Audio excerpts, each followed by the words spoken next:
Oh, well, we have a beach. So you could sit if you're not in your Do you raft. have a low chair? Yeah, we have those plastic catamaran, Or on deck? that.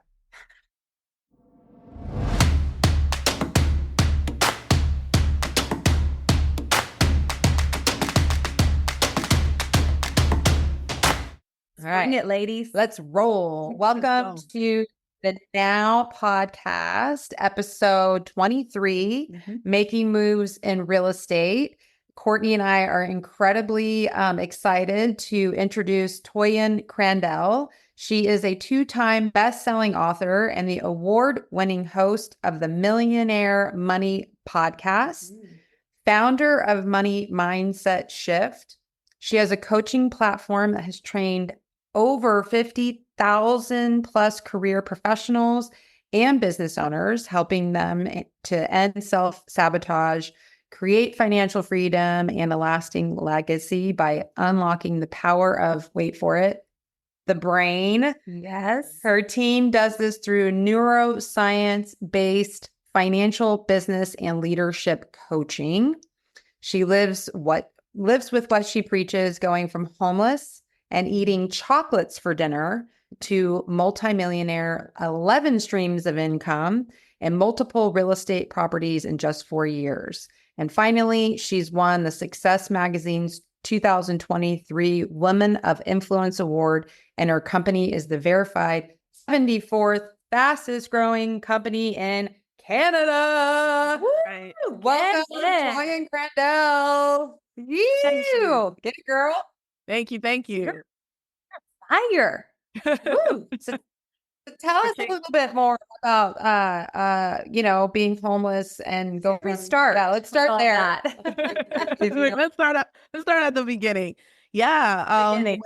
When we first, if you had come to me, 7 years ago, I think it was about 7 years now, and told me, Toyin, you're going to be the host of the Millionaire Money Podcast and, all the stuff you just read, running the 74th fastest growing company in Canada and all of that, I would have laughed. Back then, just straight up laughed. Like back then, I did full-time ministry work. So I was in social work. We were working with the homeless. I really, really did not think about money at all. I didn't think whether it was good or it was bad. I just never really thought about it or noticed it. We were just getting by. We were living in a tiny little basement apartment. Myself, my husband, we had a 6-month-old baby. It was so small. Like, how people have those jokes like, you're this is so that. Like our basement apartment was so small that if you wanted to get clothing out of the closet, you had to scooch sideways to get around the bed. It was so small that we did not have a living room or dining area. It was like kitchen, hallway, bedroom. The hallway was our living room, and our treasured possession was our 3 bookshelves that had all the knowledge that I never thought I really, I didn't read those books for the money or to grow or to do any of that stuff. I just enjoyed reading. And so my wake-up call, back then I was extremely happy. I still am, thank God. But I was super happy. We had a lot of joy. We did amazing work. We were changing lives. So I was just like, who the heck needs money? Until December 2016, my husband was he brought food for me, and I'm eating food in the bedroom. I'm feeding the baby, and he's not in the room. Now, remember, I said we don't have a dining area or a living room. So I'm like, hey, babe, where are you? We normally eat together in the room. And he goes, oh, I'm just eating in the kitchen. I'm like, come over. So he comes into the bedroom, and I'm like, what are you eating? And he says chocolates. And I laughed because my hubby has a sweet tooth. So I was like, ha, ha, ha. Because, it's Christmas time. Ha, ha, ha. What are you really eating? And he's like, Toyin, I'm eating chocolates. And I was so confused. And the chocolates, the sad part was the chocolates he was eating weren't even chocolates we'd bought. We had been gifted them for Christmas because, Christmas time, everyone gives everyone Lind chocolates. And he says to me, Toyin, I've been giving you we've been out of food for about a week. I've been giving you the rest of our food because you're feeding the baby and you guys need food. and I've been eating chocolates this entire week. And that was the moment that like I realized that money even matters. It was in that moment that I realized like you can't, as happy as you are, as joy-filled as you are, you can't buy groceries with joy, right? You can't back then I had rents. You can't pay your rent. You can't put down a down payment with peace. And it was that moment that I was like, okay, I got to get serious about money. So I did. I found my first coach, got some business strategy. My hubby was like, we kind of running an expensive hobby out here. So a lot of realtors, that's what they do. They run expensive hobbies. They're not taking it seriously. And so I start running the business. Michelle's like, start running the business. And yep. And we have our first $7,000 month in February of 2017. And I just remember being like, we made it. We made it, y'all. Like, we will never be poor again. Like, nothing can stop me. And right after we hit 7K in a month, I had $0. And then the next month, like 500. And it was literally nothing until the 7,000 was fully finished.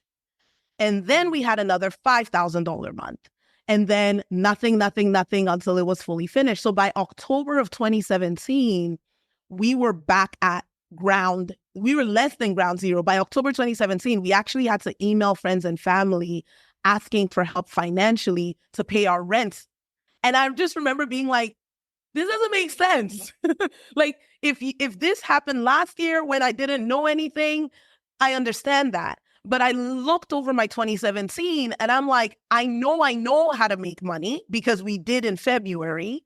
I know I'm Nigerian. So we work hard. Like if anyone knows, if you have a Nigerian friend, we do not play. We show up and we get the job done. So I'm like, I know I worked the entire year. I worked my butt off and I have nothing to show for it. And it just so happened that in the month of 2017, October, I happened to have a conversation with someone that completely opened my eyes to what was happening. So this person wasn't trying to coach me. He wasn't trying to do anything. It was a personality assessment. I was in a leadership program and he just worked for a personality organization. He did this assessment for Fortune 500 CEOs. And, it was kind of like, okay, Toyin, here's your test, 200 questions. He's trying to talk to me about my personality and he's very like, simple. He wasn't really not trying to make a point. He was just like, so I've reviewed your EI and your UL and your da-da-da. And he kept saying like, you have a very unique personality. And I'm like, okay, sir, everybody has a unique personality. Like we are all different, right? And I'm like, you should know this. This is your job. But he kept saying it. And then at one point, I think he could tell that I was just like, so what? And he goes, I don't think you understand. And he says this sentence that blew my mind. He goes, Toyin, based on your UL, IP, EI, whatever, you have the potential to have global impact. However, you likely never will because of two factors. That was my face right there. Oh, yeah? What's this? Like, what are the two factors? Like, what are you talking about? And he goes, well, the first thing is you're highly service oriented. And I'm like, of course I am. Like, he goes, you've probably worked in social work. I'm like, absolutely. I have 9 years at a women's shelter, 5 years at a shelter for the mentally ill. Like the resume of social work goes deep. And he's like, listen, like, I'm not trying to argue with you. He's like, it's not a bad thing that you're service oriented. He goes, the problem is you are also, so number two, you're demotivated by money. Now, I had never heard that phrase in my life, demotivated by money. But the moment he said that, so I'm Christian, and this is where like God just started to talk to me. So he goes, you are demotivated by money. And I just hear God speak to me. And God was like, Toyin, you're not just demotivated by money, you're afraid of money. And I was like, what? I never thought about any of this. And what God showed me, so like I mentioned, I'm Christian, and one of my top values is honoring God first, like God, my family, and then anything else. And he showed me how I had this fear that if I have too much money, I would put money above God, which I did not want to do. Like, he is my number one. So he shows me in this, you know, when you're talking to someone, but like he's talking to you, he shows me how my fear of having more money and money taking me away from God was actually causing me to underplay and underserve and show up less than in my business. And then he says to me, but Toyin, I called you to business. So if I am telling you to run a business and the business is supposed to earn money, but your fear of money is keeping you from running the business and earning money, guess what? You have now put your fear of money above what I've called you to do, which is run business. So God was like, you've pretty much done the very thing that you're afraid of doing. You've put money above me. And I was mind blown in that moment, just like, what? And immediately I got mad. Like, I legit got angry. You know, I finished the conversation with him and thank you very much for this assessment. This was great. Hang up the phone. And I remember I had talked to him on my way to a parking garage. So I'm right in front of the parking garage and I just sat there.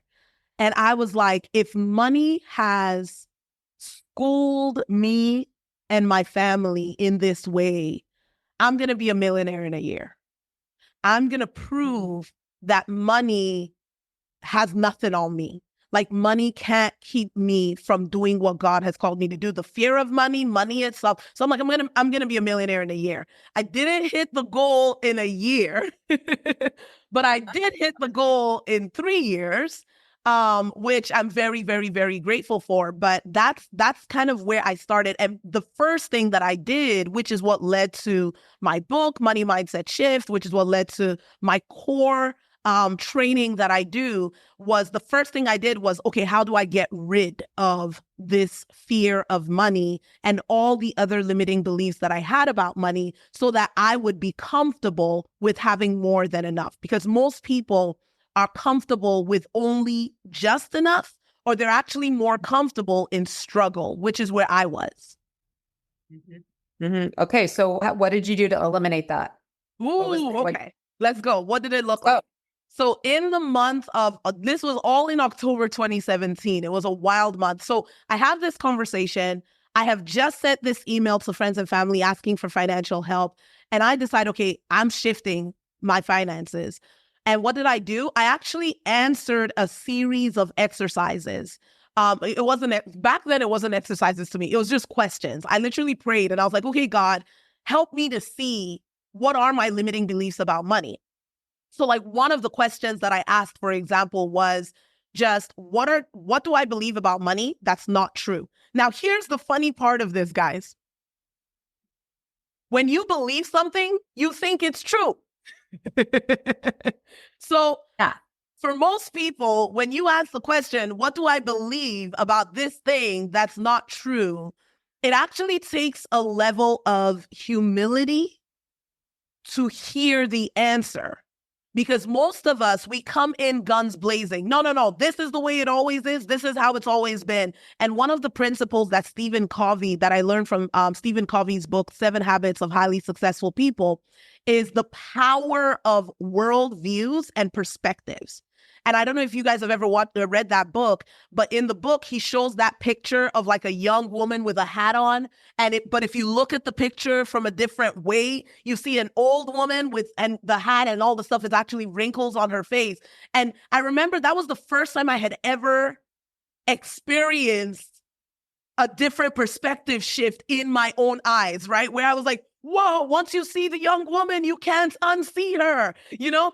And that's what I did that month. Was I started just writing out the beliefs that I had that were false about money. And even when I was like, I think this is true, but if it's coming to mind, I'm just going to put it down. And then once I had it on paper, I was like, okay, God, what do I do with this? How do I deal with this? And he literally walked me through this process. So at this point, it's our diamond effect process. It's been trademarked. It's dope. It's awesome.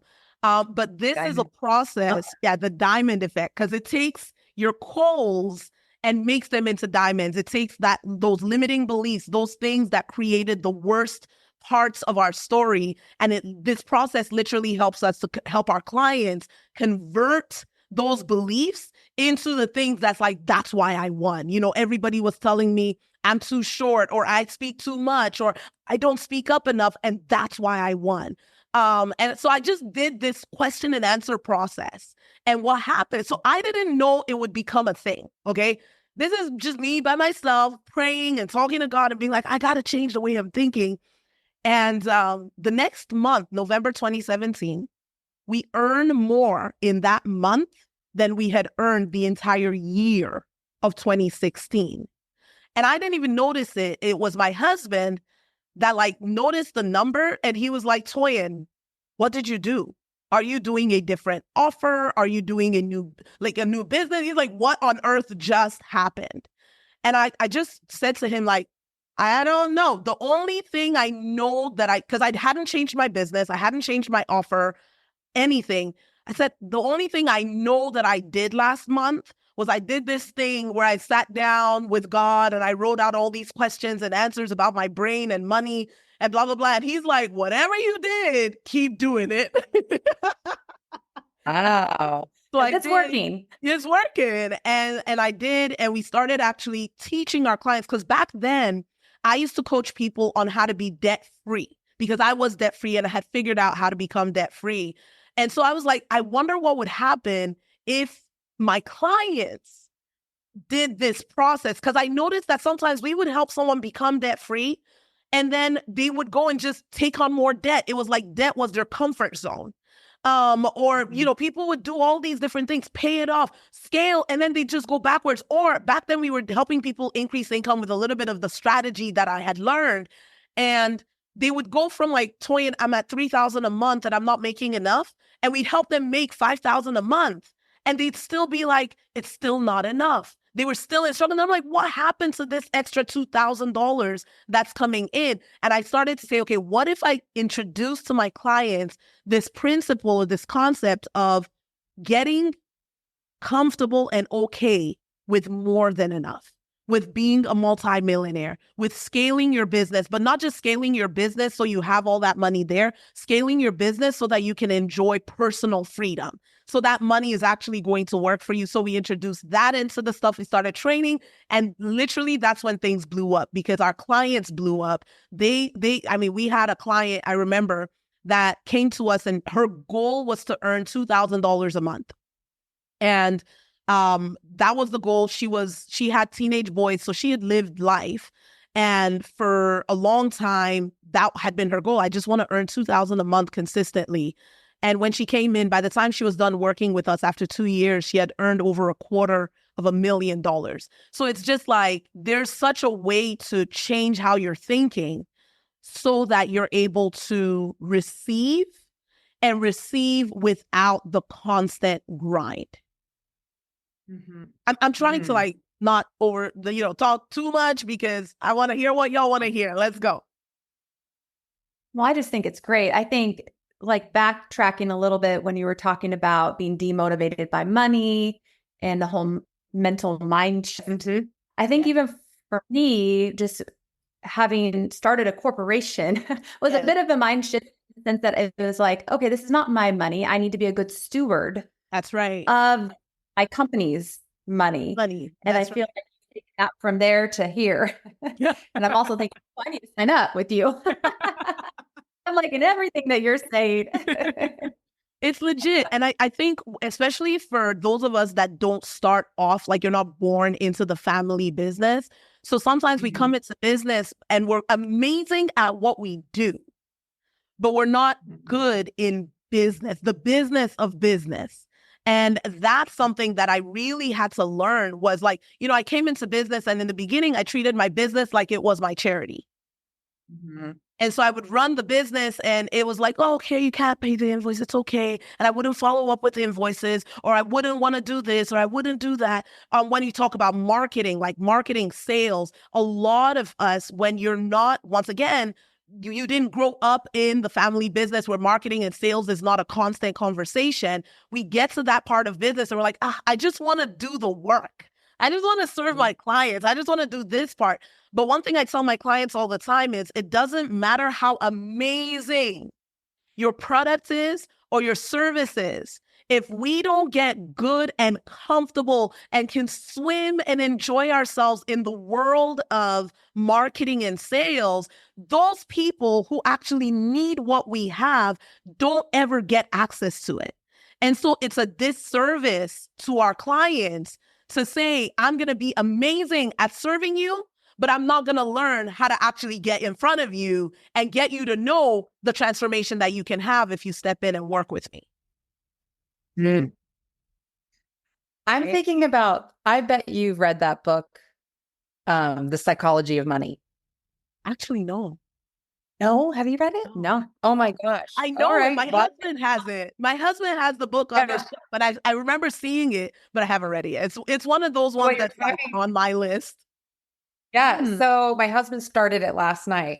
That's wow. I conversations this morning. He was up reading it, fell asleep. I said, hey, because it's been on my wish list. And I'm like, can you start that book? Because I'm in 3 other books right now. So anyways, this morning he said he loves it. He said it's all about, what was happening in the world and your circumstances for growing up. So like depression or, whatever you were around at that time. So I was like, oh man, that's going to get deep. You talk about the neuroscience around that with your relationship with money. So and then breaking beliefs. Just to agree with that, a lot of people, so we have 2 parts to our brain. We have our logical brain and then we have our subconscious brain. And a lot of people think that your logical brain runs the show, right? So your logical brain is your prefrontal cortex. This is the part of your brain where you set goals. You're like, okay, this year, this is what I'm going to accomplish, and that's what I'm going to do. And we think that in setting these goals, it's like done. It's written in stone. And what we don't realize is there's this second part of our brain that actually has a greater impact on our logical brain than the logical brain has on it. And what do I mean? I mean, the part of our brain that is influenced by our upbringing, what we've seen and experienced in life, so our environment, teachers, mentors. I remember coaching a client where she was actually a phenomenal business woman. She ran a company. It was doing very well. She had she changed the story in her family, but she was riddled with guilt. She was not happy. She was weighed down. And I remember talking to her and she was doing our program and unpacking why she truly was she felt so much guilt, and the guilt was centered around her children. She felt like, I'm always away from them. And then she said what was happening is every single day her children would wail and throw all these tantrums when she was going into her home. She even worked from home, but going into her home office, she's like, it's like I have to peel them off of my leg. She's like, it's just every single morning I'm coming into work and I feel horrible. I feel like I'm abandoning my family. Okay. And we start unpacking it. And one of the things that came up was that her mom was a stay-at-home mom. So the model she had growing up was that and she loved her mom. Her mom was a phenomenal mother. So the model she had was that growing up, the way to be a good mom was to stay at home. So she had already been like, I'm doing all this work so I can be at home. So she worked from home. But the second level to that was the way to be a good mom was to be with the children almost 24/7. So this internal belief for her created this discrepancy between her reality and her dream. And so the fact that she had to work meant she was not a good mom. And because she felt the internal guilt about not being a good mom already, it just felt like, I have children. I have a 1-year-old, a 4-year-old, and an 8-year-old, right? So there's the little bits of like, oh, okay, I want to sit with you all day, mommy. I love you so much, right? So there's always going to be that the children just want you with them all the time. But it's different when it becomes the like sorrow every time you're leaving. And I remember talking to her and just giving her a different reference. So we did this work of like unpacking the guilt through our diamond effect process. But then I was just talking to her about, can I just share a couple of other references with you? This is the power of what our brain sees.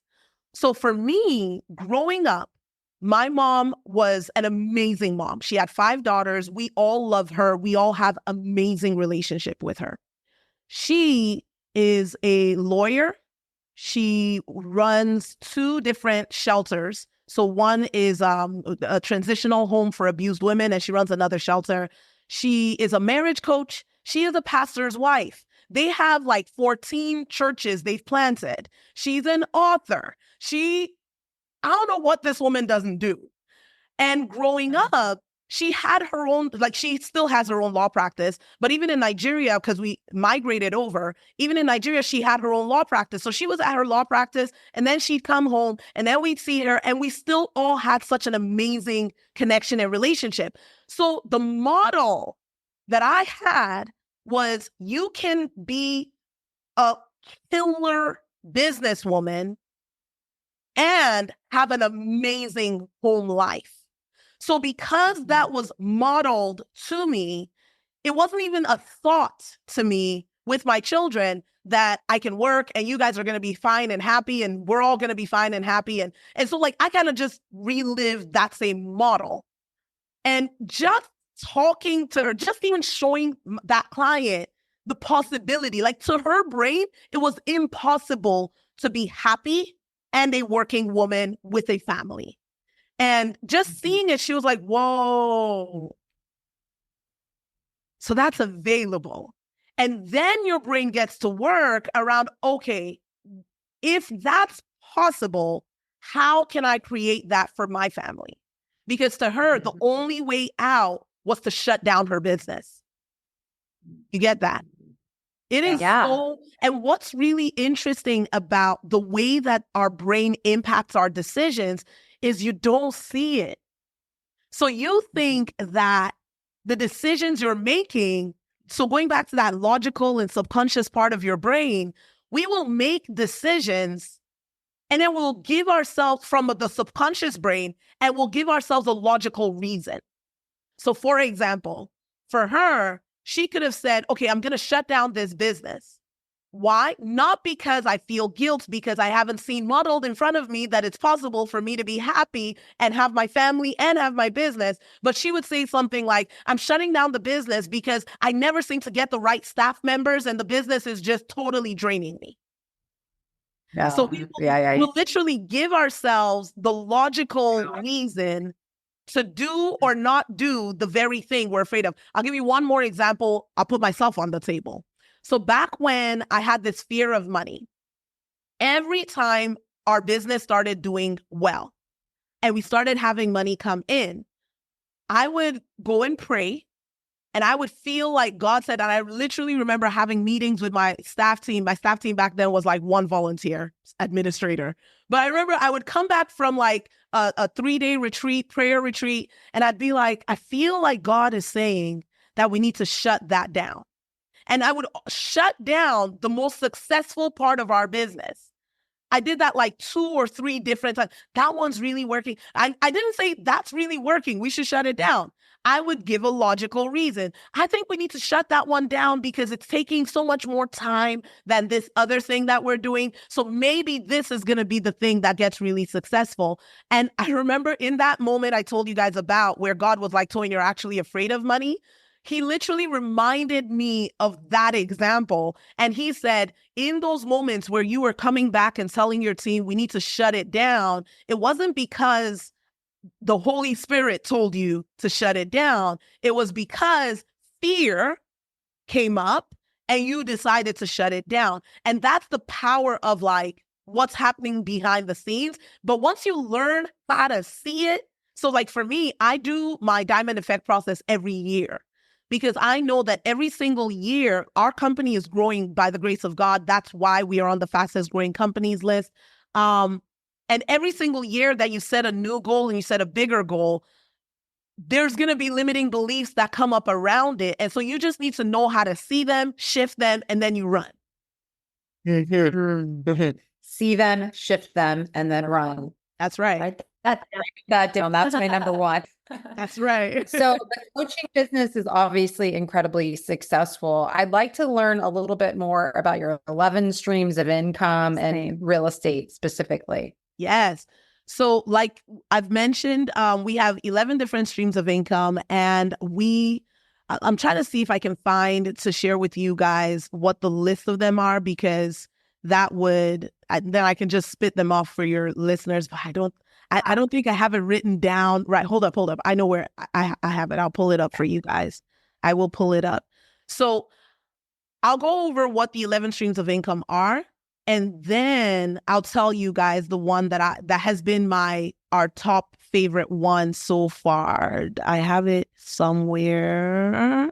I know I'm in the right place. Is that description based on your favorite because of the financial reward and emotional collectively? The description was favorite based on financial reward, and emotional, no, actually. Because emotionally, I love my coaching and speaking. I'm a keynote speaker. Keynote speaking, and so the income from keynote speaking is great, but the emotional reward of seeing people's lives like change in front of me when I do a keynote speech, and like the light bulbs start going off, and then people will like email me months later, like, I heard you speak and I did this and then this shifted, and I'm like, wow. Keynote speaking is definitely my favorite for the emotional reward, but for the financial reward, where I ain't got to do all this traveling and doing and da-da-da-da-da, let me tell you, I'll save it. Did I already say it's real estate? I think I already said it's real estate. It's real estate. The financial reward is real estate. All right. So 11 streams of income. So what we have are active business, real estate properties, royalties so active business is kind of like the core coaching company that we run. Royalties, because I'm a worship leader. I was a worship leader for 15 years. And then I'm also a 2 times bestselling author. So we have books on Amazon that have been selling since 2019 very consistently. So royalties from that. Just in case anyone listening to this podcast, maybe you're doing real estate, but you also have a music thing on the side. One thing I want to say to anyone listening who does any sort of music, do you? No, I was telling her that I've seen you get down on Instagram. Yes. I've seen her get down with her group. So let's go. So any of y'all who are listening and you do any sort of music, like one of the things I noticed with a lot of music people is they don't register their songs. So they release all these amazing tracks and everyone's singing it and it's going all over the place, but you don't have it registered. So you don't get any royalty from it. And I'm like, I just don't understand. But it's, once again, the difference between being very good at what you do and taking the time to learn the business of what you do. So anyway, we have royalties from that. Speaking and workshops is because that's separate from the active coaching that we do. Dividend income from investments that we've made, capital gains income, stocks and mutual funds, and then profit income through passive flips. So out of all of these, like I said, real estate would be the top one for us. I always do the disclaimer, everyone can have different experiences and it depends on you knowing how to do real estate well. But when you know how to do real estate well, it's a no-brainer. It's a no-brainer. What has worked for you specifically? Like, what did you get started doing in real estate and where'd you build up to? Like, okay, you guys are going to laugh at me because I'm sure on your podcast and just in general, when I talk to real estate folks, there's so many things you can do. And there's like a lot of excitement around it. So people do like all this, like I'm developing this land and I've got this many doors and da-da-da-da. I'm going to tell y'all right quick. I am the calmest, simplest real estate person you've ever met. I am like, I want boring real estate that just makes me money. And I can serve people and I can offer an amazing place for them to stay, but there's no stress, there's no nothing around it. So we started with single family homes. We actually stumbled into it. We simply purchased a new property that we were moving into. We had our other one. We said, should we sell it? Should we rent it? Let's rent it. And then we were like, oh my gosh, this actually works. Like if you are able to buy it right, the numbers make sense, and you're making passive income. Then I started to read. So we were actually doing that. I started to read Robert Kiyosaki's, the OG, getting started, and just the passive income. And one of the things I knew was that financial freedom. So for those who are listening, financial freedom isn't debt freedom. Financial freedom isn't just a high income. Because sometimes people have a high income, they think they're financially free, but you lose your job and you're back in the rat race. So financial freedom is when your passive income exceeds your monthly expenses. And so when we started to see, oh my gosh, this thing actually produces passive income, then we were like, okay, great. How else can we leverage it? And so we just bought a couple more properties, and then converted one of them into a multifamily. And from there, that's been our real estate strategy. Like I say it this way, I'm not in a rush to buy anything. I'm very, very calm. But then when I see an amazing deal that's ridiculous and ain't nobody else seen it, or it just came up, I'm like the first person at their door. So I'm just super calm. And then all of a sudden I'm like, hey, everybody, we're packing into the car. We're driving 2 hours away. We're going to check out this house because I just saw it come on the market. It's amazing. And offer in, accepted. Okay, done. Boom. Like that's how I do it. I'm like super calm. And then all of a sudden I'm on, we buy it. And then I'm back to chill. Great. I love how she doesn't call herself a real estate investor, just a real estate person. Yeah. A very calm. I just have fun with it. Exactly. Well, I think that's great. Because so many realtors, we've talked about this before, don't invest in real estate. They help all their clients build wealth through real estate, and then don't do the same for their families. Yes. Of it. Exactly. It's like you're dancing around the fire, but you're not going into it for yourself. And it's such a wake-up call, because the truth is, the commissions you make as a realtor is still active income. It's still the work. It's still the rat race. And it's the stuff you do with the money that you're earning from your commissions that is actually what's building it up, so you don't have to keep doing that for the rest of your life. Yes, exactly. Amen. Get off the treadmill. To that. Okay, so for those of our listeners that want to plug into your services, can you tell them how they can tap into what you have to offer?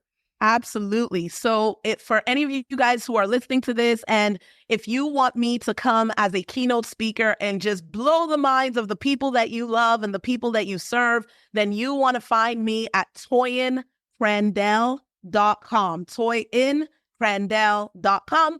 And if you want a financial shift for yourself, whether you're a business owner, you're a career professional, you're a realtor, you're a broker, whoever you are, you want to find me at moneymindset.shift.ca. moneymindset.shift.ca. Now, can I give a little gift to your listeners? Yes. I didn't tell them about this. This is a surprise. But here's a little surprise for any of you guys who are listening right now to the Now podcast, and you decide to come and approach my team and you want to work with us. If you end up doing our Money Mindset Shift program, you get a $250 off coupon just because you're coming from the Now podcast. The only condition is you got to tell us you're coming from the Now podcast. If you don't tell us, then you don't get a discount. Okay, so that's my little gift to your listeners. And is it like certain thank you, by the way. Yes, we appreciate that. Is it like a certain length of time that the program, or just so we can let them know? The Money Mindset Shift process itself takes about 8 weeks. Why? Because you ain't got all this time to make your money begin to work for you. You don't want to take 2 years to figure this thing out. So we do 8 weeks of like intensive 3 steps to what we do. The first step is your brain. So we figure out what are the limiting beliefs about money that have been slowing down your progress, and we shift them. And we use our diamond effect process. Then the second step that we do is an increasing income plan. So we have both business coaching and career coaching. We will talk marketing. We will talk speaking to your avatar. We will talk for business. We talk client fulfillment, operations, HR. Like, you're able to ask questions into all of these things because we've helped multiple people build multi-million-dollar businesses, organizing your business so that your business is working for you. If the person listening is a career professional, then we actually take your resume and we soup it up for you and we coach you through interviews. Like, we are like the full stop on increasing your income. And then the third step that we step into is your financial freedom plan. And this is where we really get to geek out and we say, okay, what do you do? How do you organize the money that you're making so that money goes and has babies? That money begins to actually work for you and produce some more money. Lots of babies. Lots of babies. There's the thing. I didn't want to have any children. I'll have all kinds of your babies. Let your money go and have all the children. I'll have quadruplets to Toyin. Like, no, like that. Love it.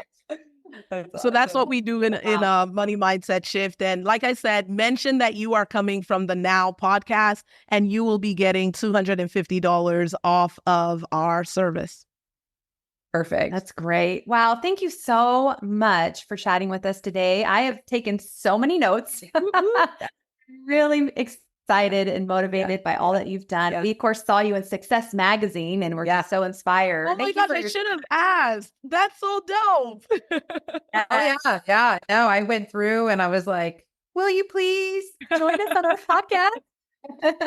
It has been a blast. It has been an honor. And I'm so grateful for you guys having me come on here and share my story. And I really hope that it inspires many of the people who are listening to your podcast to just multiply, not because of ourselves, not just because of the money, not just because of the numbers, but because money matters for your family. Money matters for the people who look up to you. And money matters for you to be able to give back to the community and multiply impact through our community and genuinely make the world a better place. You've motivated these two our entrepreneurs. You've given me goosebumps like 3 times. So job well done. Thank you so much. Yes. And this couldn't have been any better. We appreciate your time. Thank you so much, Toyin. We appreciate it. Thank you so much. Bye, Courtney. Bye, Michelle. Excited. Bye. Thank you.